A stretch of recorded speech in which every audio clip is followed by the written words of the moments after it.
bless, honey.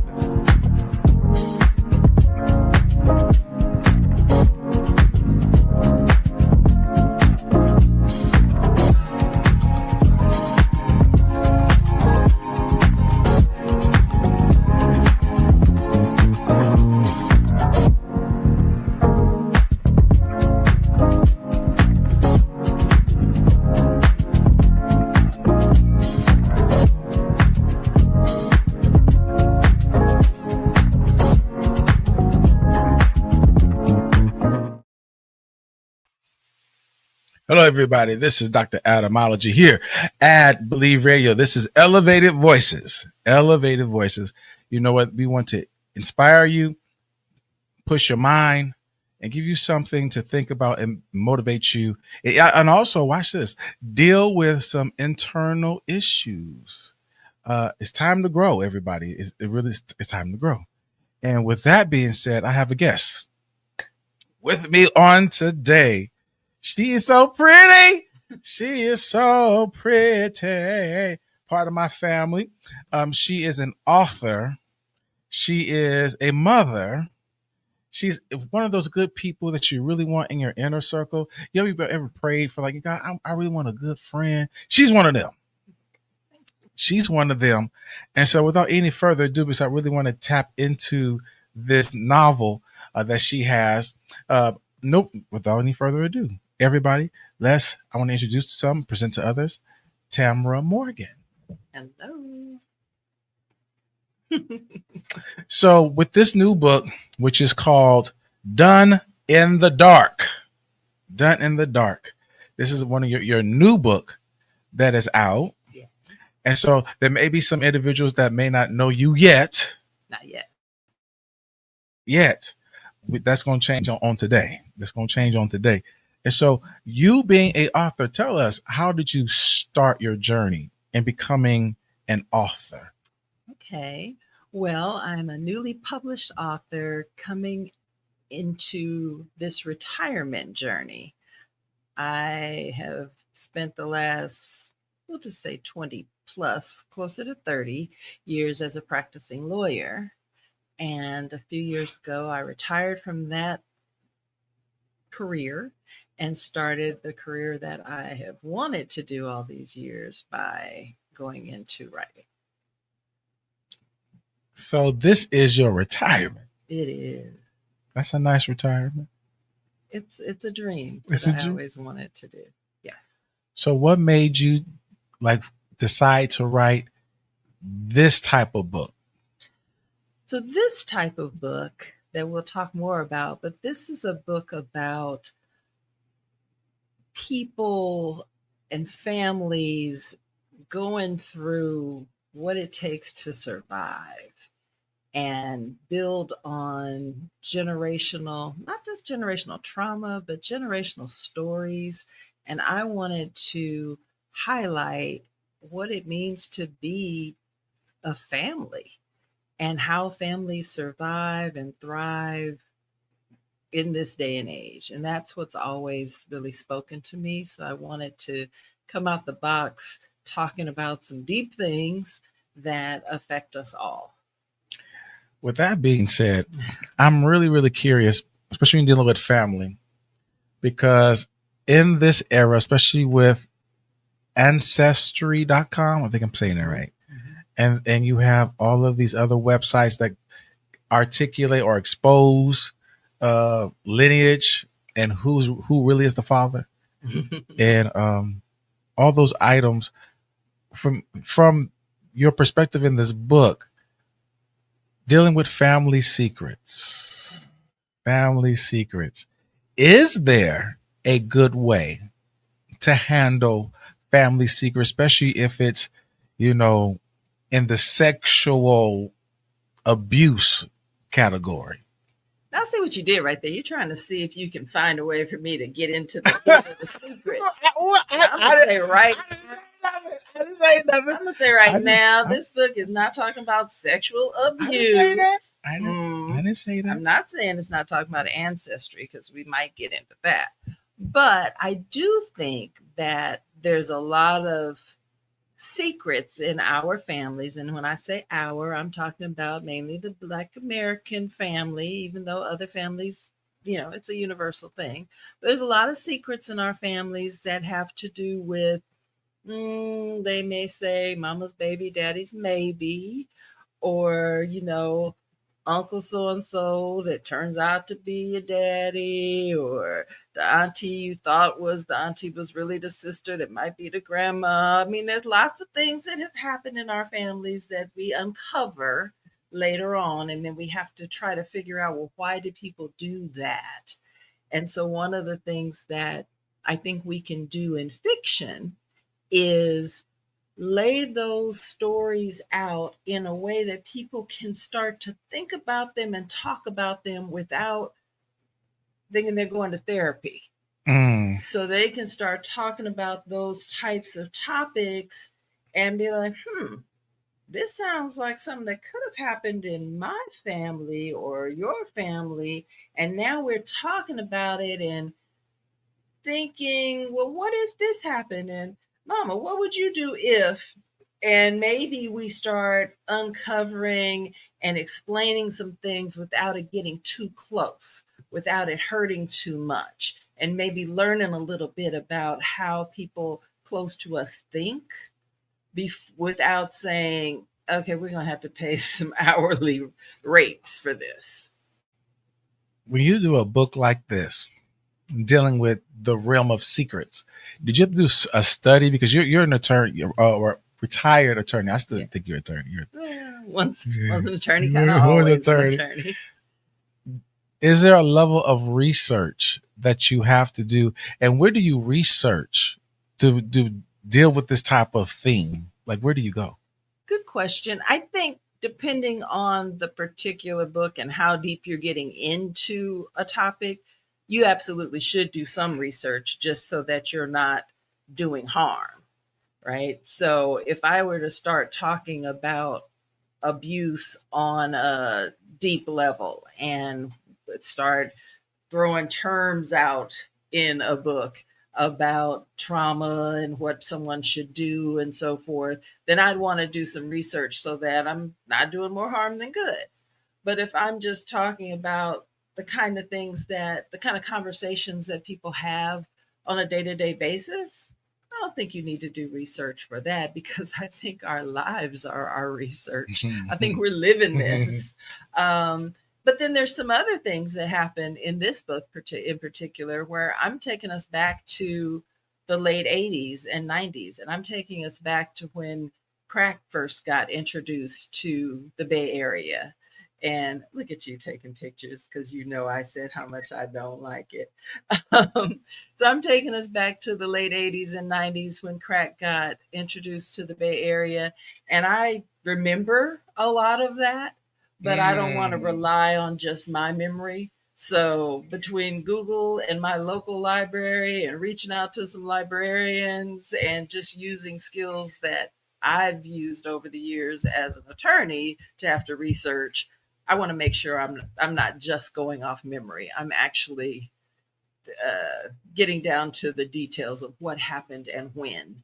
So I'll give you an example. In the book, there's two characters that are talking about, the parents in the book are talking about, we're going to watch this movie, this TV show. And what they're going to watch is a show that's called 48 Hours. And they're going to watch this news show about how crack hit the Bay Area, or actually in New York, but they're talking about the crack epidemic. And it's the first show of its kind. And that actually aired on September 3rd, 1987. That's my birthday. What? Well, that week, all of the news, all of the main, we only had a few channels back then. So CBS, NBC, ABC, they all did a show that week. But that was the first time the show 48 Hours actually aired. The very first 48 Hours. I just got it. That's the kind of research that you want to be good about. You want to know. And that's something that I think people like, wait, 48 Hours that we know about now? That was the first one. That kind of research you want to be accurate about. And you being a African American woman, Woo. what were there any obstacles in doing this book, from publishing, getting your thoughts organized? What type of obstacles did you have to deal with? So I think being a Black woman, there weren't the obstacles about writing the book. I mean, the actual getting your thoughts together and all of that. I think we excel in that area. You know what you want to do, you're going to do it. You set your mind to it. This is what we do. Um, where the obstacles come in is, okay, now what are you going to do? You can get it published. Everyone that wants to write a book is challenged in these days in terms of getting a book deal. You want to go get your book published. You want to be in Barnes and Noble and all these places. And so, oh, you have to get an agent. Oh, you need to get a deal with a traditional publisher. There's only 5 big publishers. What it takes to get a deal, it's some type of magic potion. I don't know. But after sending out about 100 queries, and here's my book, here's what I'd like to do, and either hearing nothing or hearing a we'll get back to you, I was like, oh, you know what? Say less. I'll just go do this on my own, because it's very, very unlikely that people get published anyway, that anyone gets published. It's a needle in a haystack. Then you look at Black writers, just take a walk through your Barnes and Noble or something. Well, you're not going to see too many. And so for me, I'm like, you know what? I'm late to this game already. This is a retirement career. I don't have time to keep sending out and wishing and hoping. I'll just publish on my own. So that's an obstacle. And what happens is, as a self-published author, you have to do everything on your own, and you have to cross your fingers and toes that you can get your book in front of people. And that's an extra hurdle. But then, you're used to kind of doing things on your own anyway. So, well, I have some friends, so I'm gonna help you with that. I'm gonna help you with that. I got some friends. All right. And so, with that being said, let's talk about this wonderful book. Let's talk about Done in the Dark. Done in the Dark. See, I had to say it like that. Done in the Dark. Okay, well, it's not a scary And so, without giving too much, because I don't want to tell, the narrative, but can you sort of share a little bit about this book, which is called Done in the Dark? Let me tell you a little bit about Done in the Dark.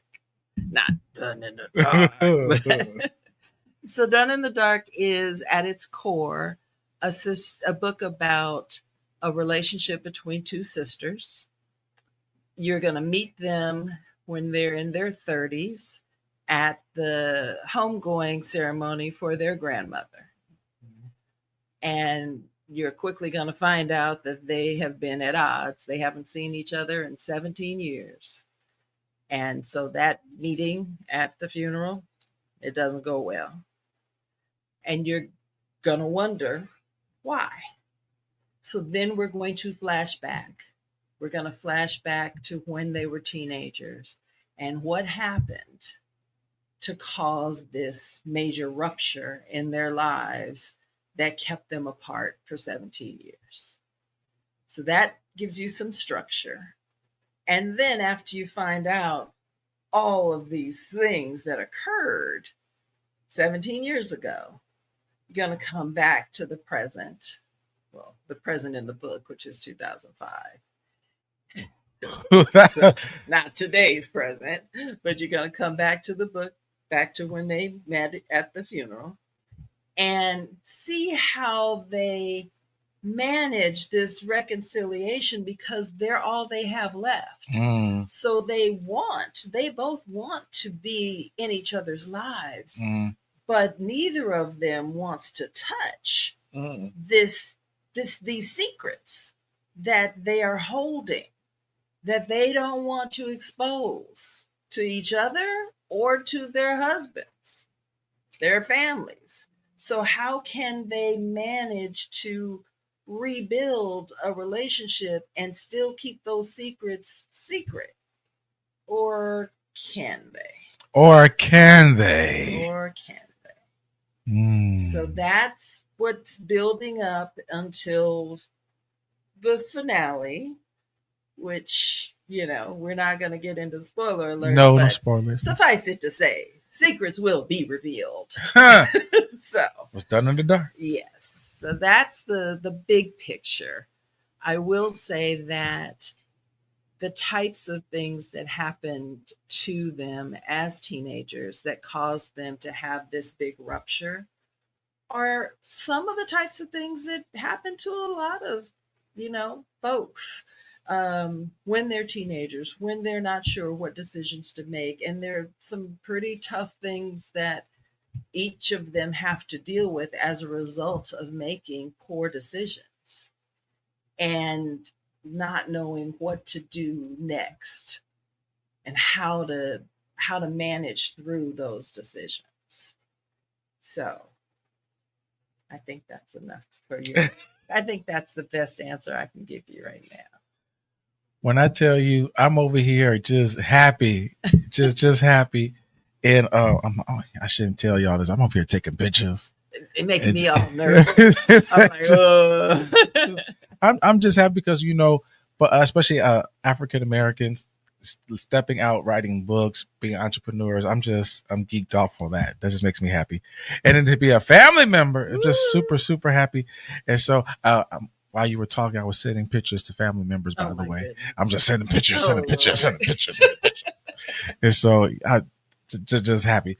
And so with that being said, Done in the Dark is a novel that you really should give, especially for the summer, because we're hitting the summer months. And some of you like to read, you really enjoy to read, add this, Done in the Dark. And so as we are sort of closing, I'm curious. If you had a mentoree and you were going to share how to write a novel, what would you tell this mentoree? Well, I think you have to give some thought about what's your goal? What's the purpose? Are you telling a story? Just tell a story. What story do you want to tell?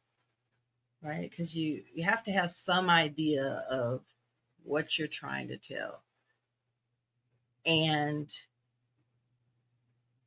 then you have to give yourself permission to go off course. So by that, I mean, you may think you know exactly what story you're going to tell.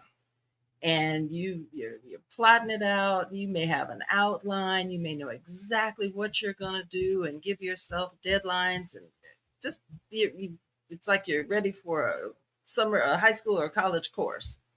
But if you force yourself to stay true to that, you may miss the beauty of the process. And by that, I mean, I remember hearing writers talk about things that made no sense to me. They'd say, well, the characters are going to tell you what they want to do. And I listen to what my characters say about their lives. And I thought that was crazy. That didn't make any sense to me. I'm like, you're making these people up, right? So then I started wondering about how crazy are the people that are saying it. I now understand that we are a little bit crazy because yes, you make these characters up, but the more you get into the psyche of these people you're making up, the more they become like real people. And real people are only so predictable. So are you saying, because now you got me thinking, as you are writing the book starts writing itself? in a sense, I mean, you're still in control. Yes, you get to make the final decisions and all, but as I start to develop the characters, you're developing more than one character at a time, right? So as I'm writing about Karina, which a lot of people don't really like Karina, that was not my plan. As I was writing Karina, I had one thought about her, and then as people start reading about her, they come back to me and they don't like Karina so much. It's like, oh no. But as I'm writing Karina's character, she's interacting with Candace's character. Well, Candace's character is having interactions with these other people. They're not stagnant, just the girls that grew up together. They're having different experiences. So when they have a conversation as 35-year-olds, they're talking as 35-year-olds who have lived different lives than they had as teenagers. So in my mind, as I'm washing dishes or whatever I'm doing, and I'm playing out a conversation that they would be having, I realized, oh, these women who are now women are talking about something in a different way than I imagined them talking when they were teenagers. Oh, I have to rethink this a little bit. So that little outline, the thing I had on paper, wasn't taking into account how they may have matured, how they may have changed based on what happened to them. So I may need to rethink this next scene.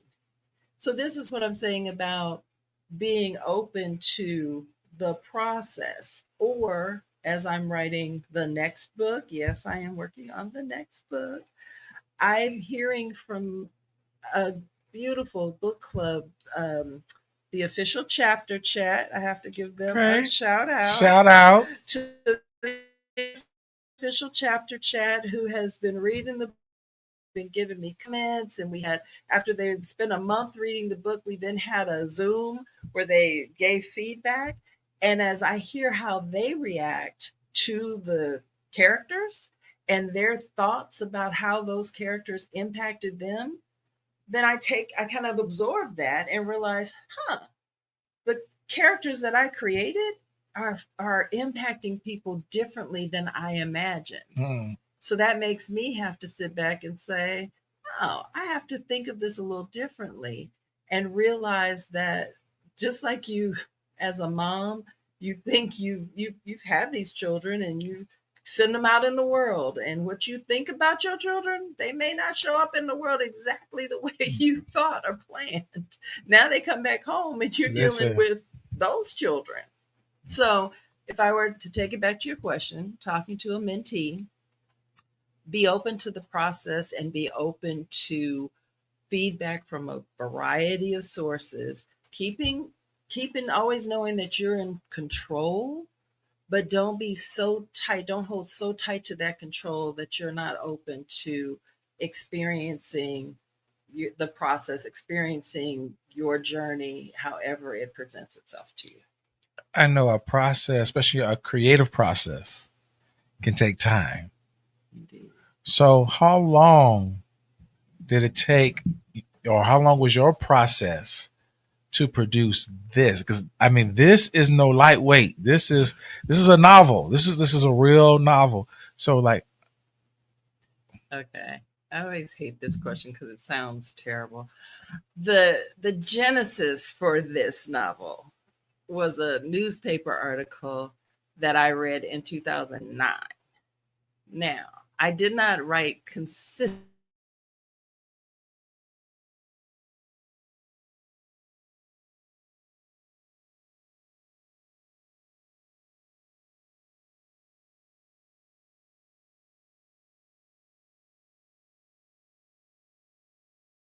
I wrote on it, and then when I lost my husband in 2022 and retired, I then spent the next couple years really focused on it. So are you telling me a newspaper article gave you inspiration? It did. Oh, we had newspapers back then. We too. did. I take newspapers. It can't be paper and everything. Like, leave black ink on your fingers and everything. We had newspapers. We did. Physical newspapers. My grandson said something about back in the 1900s. He hurt my feelings. But yes, in the 1900s, there was a newspaper article that caught my attention. That is funny. Because it's the truth. In the late 1900s. At least give me that. Yes, the late 1900s. Yeah. That's something. And so, everybody, I really, really recommend, especially those who love novels, tap into Done in the Dark. Done in the Dark.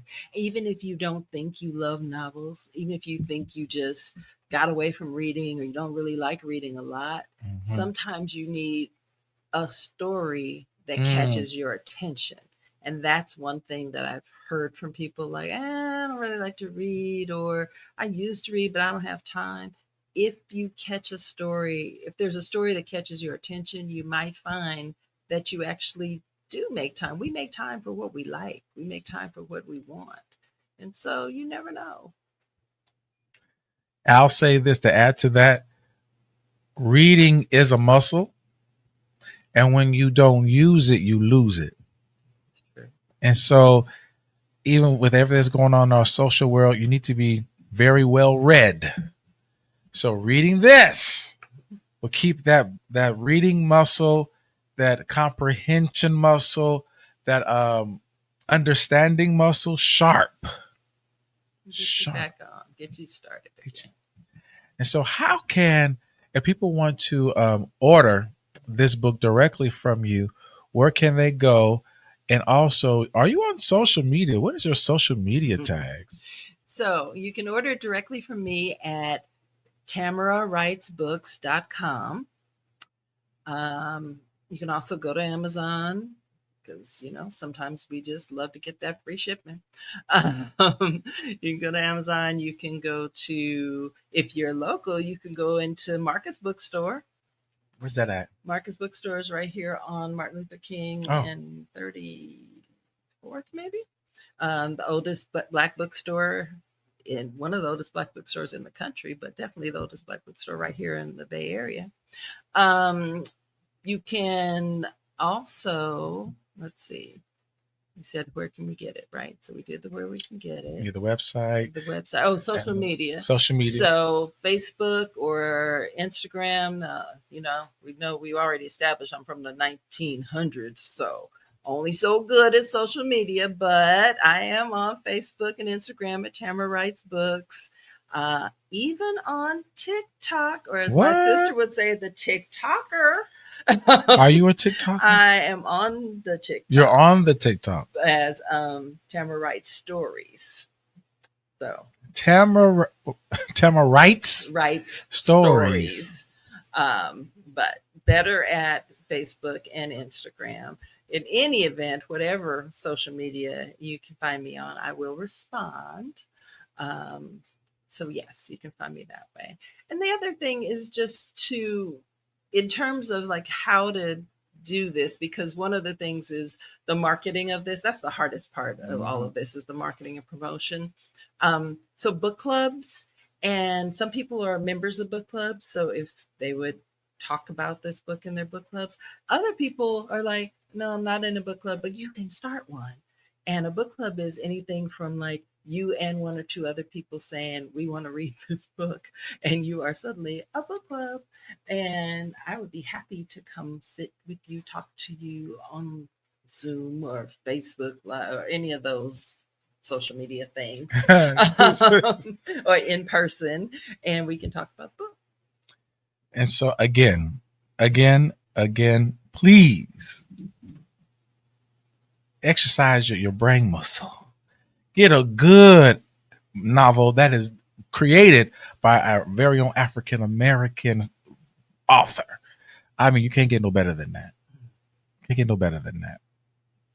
And so thank you for coming to Elevated Voices here at Believe Radio. As we close, is there something that you would like to say in closing to a person, a young lady, or maybe a woman who is seasoned and she wants to be an author and thinks, well, my time is up, and I'm going to focus on the grandkids, and what is something you would like to share with them? Huh.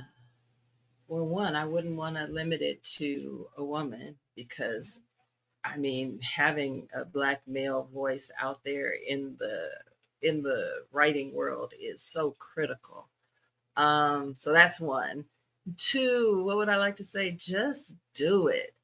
Just take a chance and put pen to paper or fingers to keyboard or however you do your creative process, because we need more of one another out there, and tell a story. I mean, my publishing company is called Rooted Through Stories because we are all connected through our stories. So that's what I hope we do is we just all start telling our stories and telling each other that we can do whatever we want to do. I just need a moment. Yeah. I just need a moment. That was fantastic. Well, thank you for coming. Thank you for having me. Thank you for coming. And when you do your next book, Yes. you come back. Yes. Come back. So again, thank you all for joining us here at Elevated Voices. Goodness. Elevated Voices here, I believe, radio. This is at Dr. ADAMOLOGY. Thank you again for tuning in. And again, don't forget, Done in the Dark. Lord, I almost did like my dad. Tamara Morgan. Like Tamara. Just Thank you. My dad's spirit right there. Right there. It kicked in that right quick. there. That quick. That quick. So anyway, thank you all for tuning in, and we will see you later. Have a good one.